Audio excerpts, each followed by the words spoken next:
안녕하세요. 반갑습니다. 주갈성교회 유형욱 목사입니다. 지금 우리나라는 너무나 많은 분들이 각 곳에서 굉장히 어려움을 겪고 있습니다. 어쩌면 우리 국민 모두가 지금 가장 어려운 시기를 보내고 있는지도 모르겠습니다. 여러분 모두에게 하나님의 은혜와 평강이 있기를 바랍니다. 오늘 거룩한 주일날 우리에게 주시는 본문 말씀 같이 보도록 하겠습니다.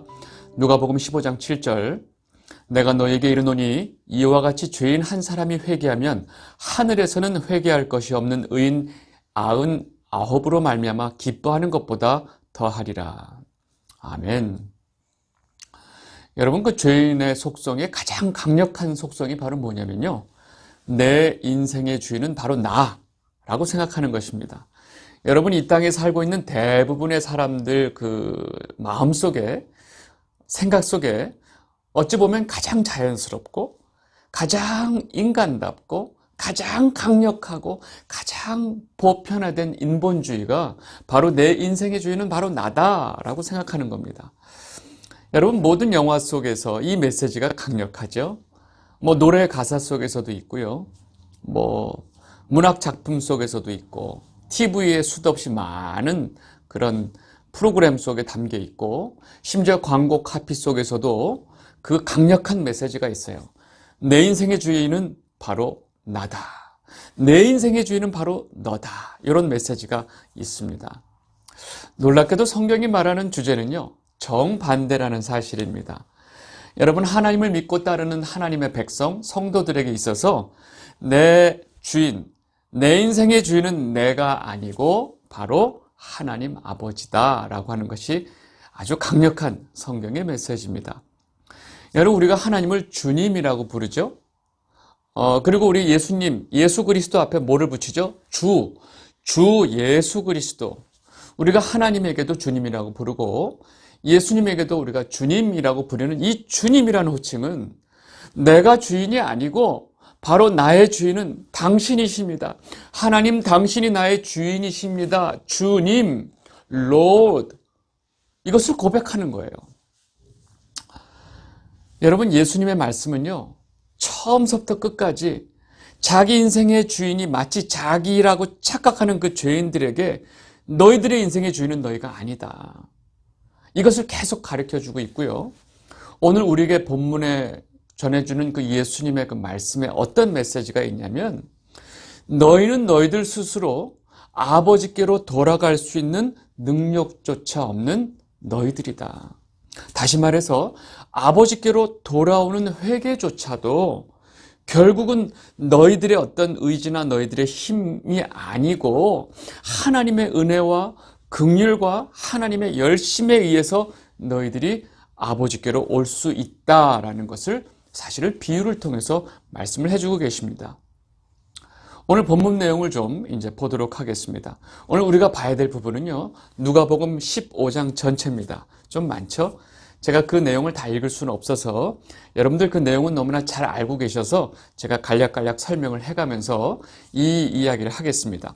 이 누가복음의 거의 핵심 장이기도 한 이 15장은요, 예수님의 세 개의 비유가 나옵니다. 세 개가 비유가 나오는데 이 세 개의 비유 중에 세 번째 비유가 여러분들이 잘 아는 탕자의 비유예요. 탕자의 비유. 너무 잘 알고 계시죠? 너무 유명한 비유예요.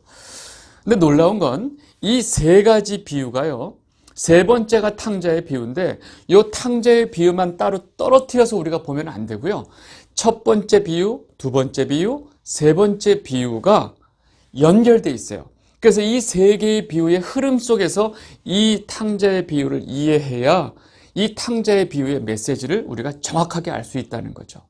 그래서 오늘 이 세 가지 비유를 비교해 가면서 이 세 가지 비유 속에서 예수님께서 하시고자 하는 그 메시지가 무엇인지를 우리 같이 보도록 하겠습니다. 예수님께서 먼저 이 비유를 말씀하시는 상황이 그 15장 처음에 나옵니다. 이 부분을 먼저 우리가 좀 봐야 할 것 같습니다. 누가복음 15장 1절 2절입니다. 모든 세리와 죄인들이 말씀을 들으러 가까이 나오니 바리새인과 서기관들이 수군거려 이르되 이 사람이 죄인을 영접하고 음식을 같이 먹는다 하더라.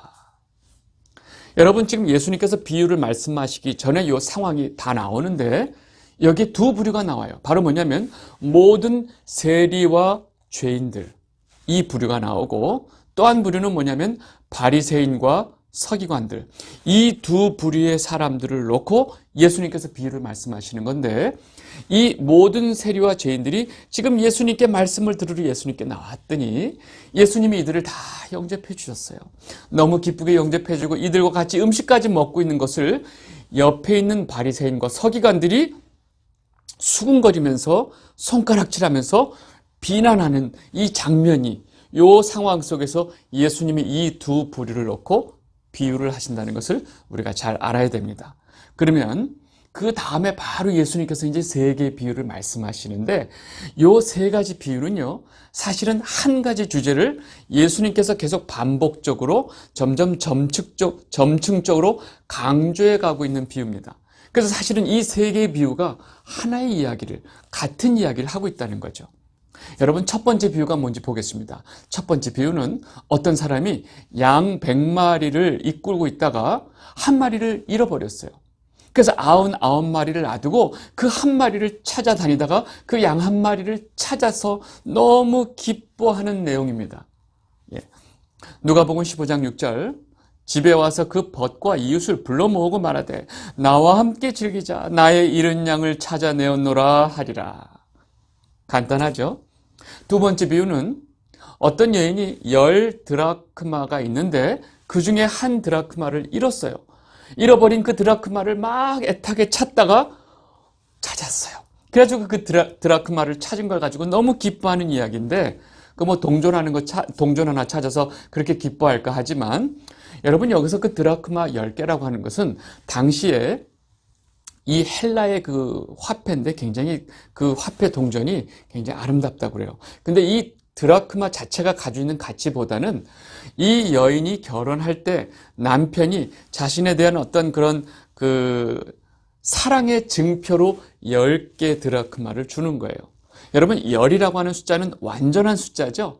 완전히 채워진, 내가 당신을 이렇게 완전히 사랑해 하는 증표로 10개의 드라크마를 줬기 때문에 이 10개의 드라크마를 가지고 있는 것은 그 10개가 가지고 있는 의미가 크죠. 근데 이걸 하나를 잃어버렸으니까 이 여인이 그 하나를 찾는 그 마음이 얼마나 애타겠어요. 그래서 그 하나를 애타게 찾은 거예요. 단지 그냥 금전적인 액수의 개념이 아니라는 것을 제가 말씀드리고 싶습니다. 그러고 나서 이제 이 찾은 다음에 무슨 고백을 하느냐. 누가복음 15장 9절, 또 찾아낸즉 벗과 이웃을 불러 모으고 말하되 나와 함께 즐기자, 잃은 드라크마를 찾아내었노라 하리라. 여러분 아시겠죠? 지금 첫 번째 비유, 두 번째 비유, 이런 내용이에요. 그러면 그 다음에 세 번째 비유는 뭐냐? 같은 맥락이라고 그랬죠? 세 번째 비유는 아들 둘이 있는데 아들 하나를 잃어버렸어요. 그리고 그 잃어버린 아들을 아버지가 다시 찾아서 기뻐하는 내용이에요. 누가복음 15장 32절, 이 내 동생은 죽었다가 살아났으며 내가 잃었다가 얻었기로 우리가 즐거워하고 기뻐하는 것이 마땅하다 하니라. 여러분이 지금 예수님께서 15장에서 말씀하신 이 세 개의 비유가 이렇게 간단하게 정리하니까 한 가지 주제를 가지고 점점점 강조적으로 설명하고 계신 거 금방 아시겠죠? 잘 보세요. 첫 번째 비유는 뭐예요? 100마리 양 중에 한 마리를 잃어버렸다가 찾는 내용이고, 두 번째 비유는 10개의 드라크마 중에서 하나를 잃어버렸다가 다시 찾아서 기뻐하는 내용이고, 세 번째 비유는 뭐예요? 두 마리가 아니죠. 두 아들 중에 한 아들을 잃어버렸다가 찾아서 기뻐하는 내용이에요. 아시겠죠? 그러면 이제 벌써 숫자적으로 예수님께서 설명해 주신 게 있어요. 100개 중에서 하나, 100대 1이죠? 그 다음 뭐예요? 10개 중에서 하나, 10대 1이죠? 그 다음에 뭐예요? 두 아들 중에서 하나, 2대 1이죠.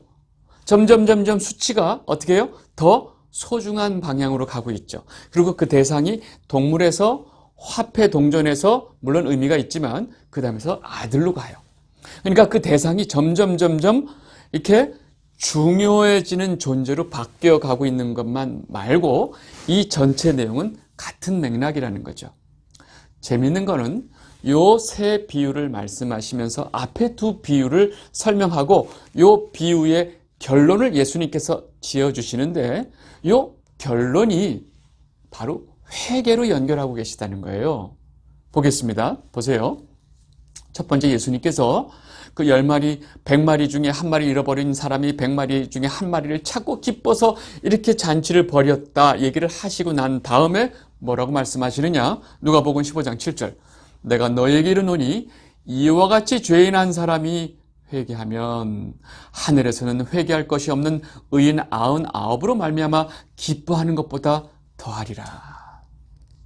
여러분, 지금 이 상황을 잘 보셔야 돼요. 지금 예수님께서 이와 같이 죄인 한 사람이 회개하면 이랬죠. 그 이와 같이가 뭐예요?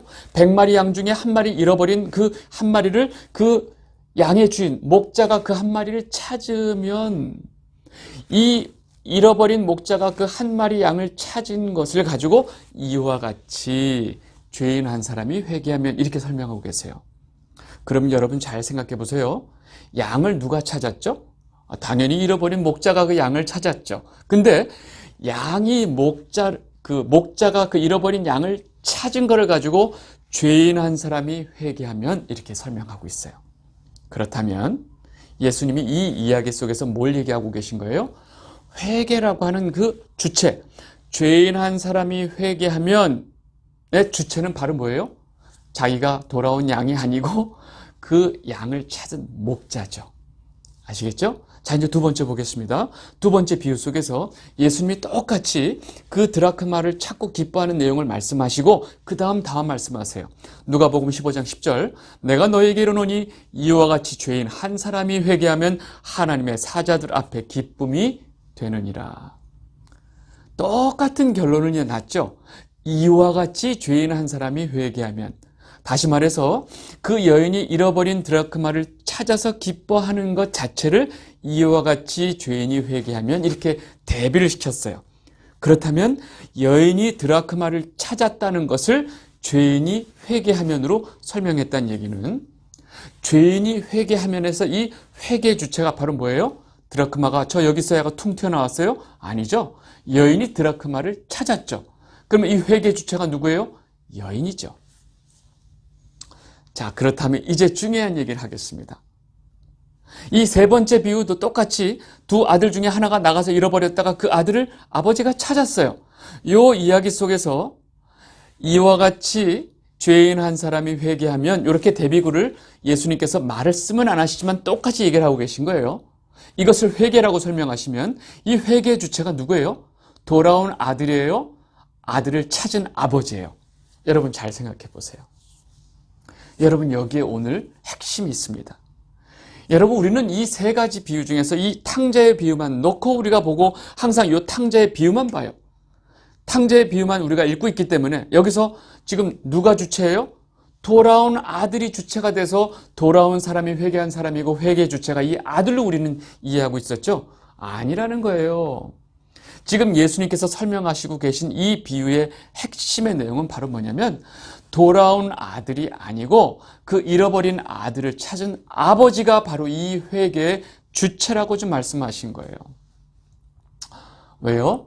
예수님께서 앞에 그 두 비유를 들으신 이유가 뭘까요? 예수님은 지금 이 탕자의 비유를 얘기를 하고 계셨는데 이 탕자의 비유의 핵심을 말씀하시려고 앞에 두 가지 비유를 들어서 설명하신 거예요. 그리고 이 두 가지 비유에서 전혀 우리가 헷갈리지 않을 아주 분명한 동물과 사물을 가지고 목자가 양을 찾고 주인이 여자가 그 드라크마를 찾은 사건과 똑같이 대비시켜서 그 아버지가 아들을 찾는 사건으로 설명하고 계신 거예요. 그래서 이 비유는요, 우리가 흔히 탕자의 비유라고 설명하고 있는데 엄밀히 말하면 잃어버린 아들을 찾은 아버지의 비유가 맞죠. 여러분 그 앞에 드라크마 비유, 흔히 드라크마 비유라고 얘기했는데 그 드라크마 비유의 주인공이 드라크마예요? 아니죠. 그 드라크마를 찾은 여인이 주인공이죠.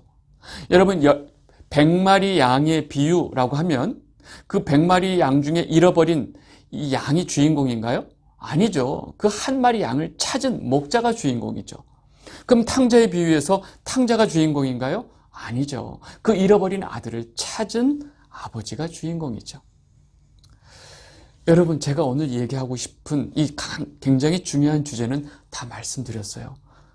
우리가 회개라고 하는 그 회개 속에서 우리는 내가 했다고 생각하지만 실상은 그 회개까지 우리를 끌고 가신 분이 누구라는 거예요?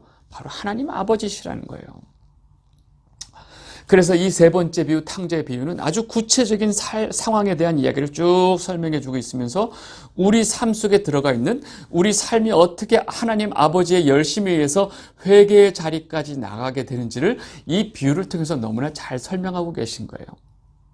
여러분, 회개는 죄인이 자기 스스로 내가 죄인이구나 하는 죄의식이 생겨야 가능한 거죠. 근데 이 아들이 아버지를 떠날 때 아버지 제 몫을 미리 주십시오 하고 그 자기 몫을 받아가지고 이방 나라로 가죠. 여러분, 이거는 우리가 당시의 문화를 조금만 이해하면 이것은 도저히 있을 수 없는 일이에요. 왜요? 아버지가 그 아들을 재산에게 물려줄 때는 오로지 아버지가 죽었을 때예요. 근데 지금 멀쩡히 아버지가 살아계신데 내 몫을 달라는 것은 저는 이제 아버지는 죽었다가 칠 테니까 저한테 아버지는 이제 죽은 사람이에요. 그러니까 그렇게 칠 테니까 제 몫을 주세요 얘기하는 거예요. 여러분, 당시의 문화로 보면 이 둘째 아들은요, 아주 폐륜의 극치의 죄를 지은 거예요. 그 아버지한테. 아버지를 죽인 거나 마찬가지예요. 이 엄청난 죄를 짓고 자기 몫을 챙겨가지고 이방 나라를 떠나는 거예요. 왜요? 내 인생의 주인은 나니까. 그리고 이방 나라로 떠났어요. 그래서 자기 인생의 주인이 되기 위해서 마음껏 즐기죠. 허랑방탕. 자기를 찾으려고 돈을 썼어요. 다 탕진했죠?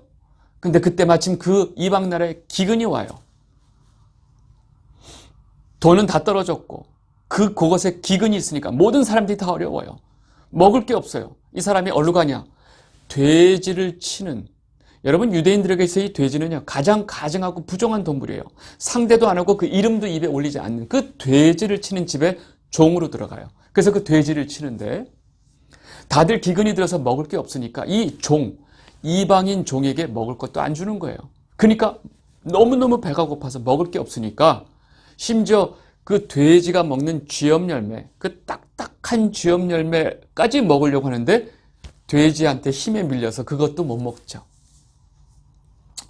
여러분, 돼지 우리 속에서 돼지에게 밀려서 그 몰래 뺏어 먹으려고 했던 그 쥐염 열매를 이렇게 먹으려고 했다가 뭐 돼지가 밀쳤는지 주인이 못 먹게 했는지 그 쥐염 열매도 못 먹고 그 손에 간신히 하나 얻은 쥐염 열매를 하나 들고 그 돼지 우리 속에서 이 아들이 아주 통곡을 하는 거예요. 통곡을 하는 거예요. 자기 인생이 너무 비참해서 통곡도 했겠지만 그 비참한 상황 속에서 비로소 이 아들이 깨닫는 거예요. 나를 너무나 사랑해주고 온 사시사철 자기에게 좋은 옷을 입혀주고 그 풍족한 양식으로 하인들까지 다 먹이고 있던 그 아버지 집에서 자기가 누리던 그 삶을 생각해 보니까 자기가 지금 돼지 우리 속에서 쥐염 열매 하나 쥐고 벌벌벌벌 떨면서 이 자기 모습을 보니까 너무나 기가 막힌 거예요. 그리고 자기가 그 아버지를 죽은 사람 취급하고 돈을 빼돌리고 그 자기 재산을 받아놓고선 도망쳐온 자기 죄가 얼마나 큰 죄인지를 깨닫고 그냥 그 돼지 쥐염 열매를 쥐고 돼지 우리 안에서 흐느껴 오는 거예요. 그리고 그 회개의 눈물이 그 눈에 막 쏟아지면서 내가 얼마나 아버지한테 폐륜한 자식이었나를 깨닫고 흐느끼는 거예요. 그리고 자신은 더 이상 아버지의 아들 될 자격이 없다는 것을 알고 그럼에도 불구하고 아버지에게 내가 용서를 구하리라 하고 목숨 걸고 다시 아버지께로 가는 거예요. 그래서 그 아버지를 만난 아들이 그 입에서 어떤 고백을 하냐면 누가복음 15장 21절 아들이 이르되 아버지 내가 하늘과 아버지께 죄를 지었사오니 지금부터는 아버지의 아들이라 일컬음을 감당하지 못하겠나이다 하나. 여러분, 이것을 지금 주님께서 회개라고 좀 말씀하신 거예요. 죽일 놈이죠. 아주 그냥 유대인들 율법에 따르면 그냥 돌로 쳐 죽여야 될 아들이에요. 근데 그 아들이 결국은 눈물을 흘리면서 자신은 아들의 자격이 없다고 흐느끼면서 아버지 앞에 무릎 꿇고 있는 이 아들의 모습을 지금 예수님께서 설명하면서 이 아들을 아버지가 어떻게 했겠느냐라고 이제 얘기를 해주시는 거예요. 여러분, 그리고 이 아들이 돌아오게 된 것은 하루같이 먼 먼 곳을 바라보면서 행여나 이 아들이 돌아올까, 행여나 이 아들이 돌아올까 하면서 날마다 애타게 기다리는 그 아버지의 열심으로 인해서 그 아들이 결국은 아버지를 찾아왔다고 지금 얘기를 하고 계신 거예요. 그리고 지금 이 비유를 말씀하시면서 예수님 옆에서 조아리면서 예수님의 말씀을 듣고자 왔던 그 모든 세리들과 죄인들이 바로 이 둘째 아들인 것을 지금 설명을 하고 있는 거예요. 여러분, 세리들이 어떻게 기도하는지 보면 금방 알 수 있습니다.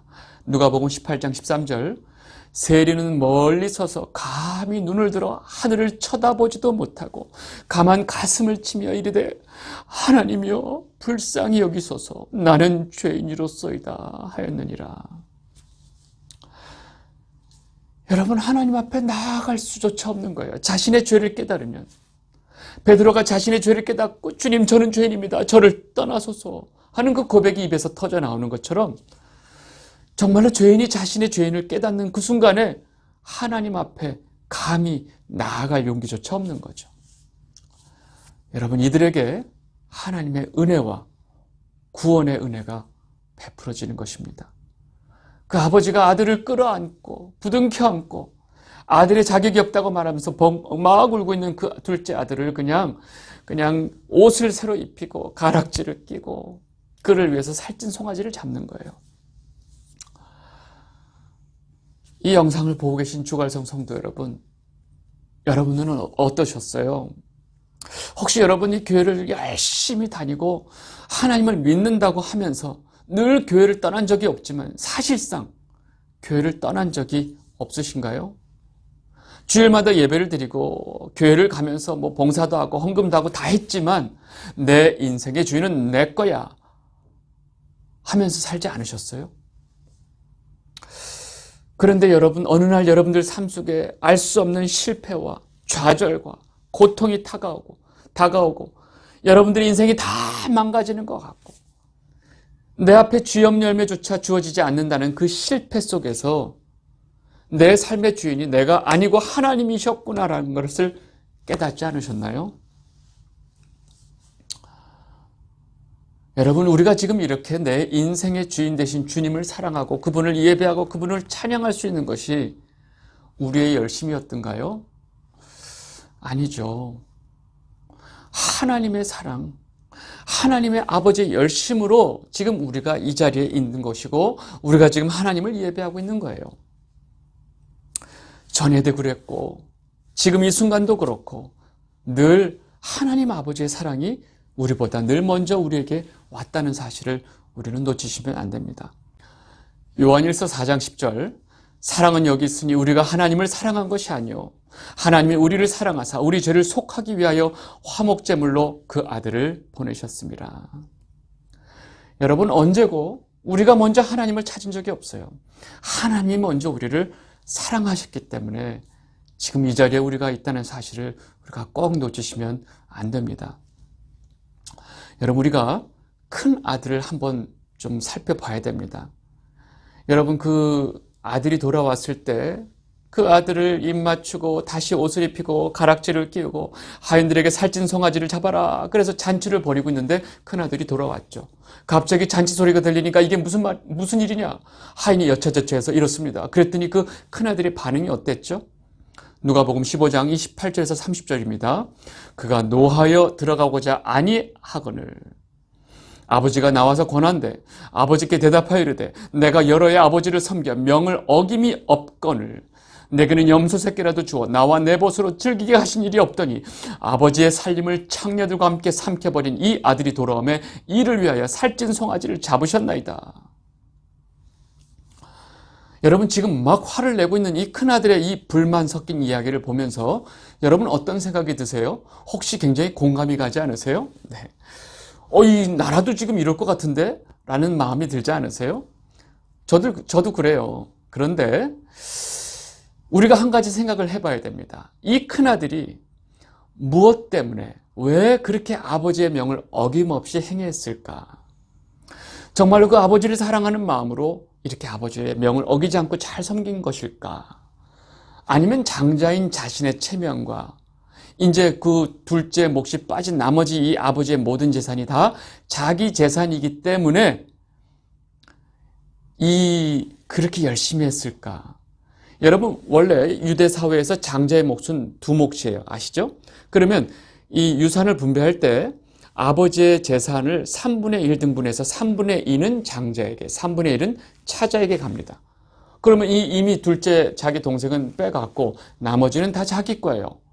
근데 지금 살찐 송아지를 빼가지고 지금 아들을 지금 막 잔치를 벌이고 있으니까 화가 난 거죠. 여러분, 지금 잃어버린 아들을 다시 찾아서 그 아버지가 얼마나 기뻐요. 너무 기뻐서 막 기뻐하고 있는 그 아버지를 앞에다 면전에다 두고 그 하인들 앞에서 그 아버지에다 지금 화를 내고 성질을 내고 있고 아버지를 모독하고 있는 이 큰아들은 정말 아버지를 사랑하고 있는 것이었을까? 우리는 생각을 해봐야 돼요. 여러분, 지금 예수님께서 이 비유를 통해서 이 큰아들이 누구라고 지금 말씀하고 계신 것 같아요? 지금 이 비유를 설명하고 있는 그 상황을 잘 돌이켜보면 지금 세리들, 모든 세리들과 죄인들이 예수님께 말씀을 듣고자 와서 예수님이 이들을 영접하고 같이 식사를 하고 있는 것을 옆에 그 바리새인과 서기관들이 수군거리면서 비난하면서 지금 욕하고 있는 상황이었죠. 지금 이 큰아들이 지금 누구를 얘기하고 있는 것 같아요? 맞아요. 바리새인과 서기관들을 지금 큰아들의 지금 비유를 하고 있습니다. 여러분, 이 바리새인과 서기관들은요, 하나님의 율법을 누구보다도 열심히 지켰던 사람들이에요. 율법을 다 지켰어요. 금식도 다 했어요. 사실 하나님의 명령하신 것보다 더 많이 했어요. 헌금도 많이 했어요. 기도도 얼마나 거룩하겠는지 몰라요. 근데 이들이 왜 이렇게 했을까요? 하나님을 정말 사랑해서 그렇게 열심히 율법을 지켰을까요? 아니요. 성경은 분명히 이들이 자신들의 그 의를 세우기 위해서 그 열심히 하늘을 찔렀다고 지금 얘기하고 있습니다. 여러분, 이들이 예수님이 지금 너희들이 바로 이 큰아들이야 라고 지금 얘기하고 계신 거죠. 정리하겠습니다.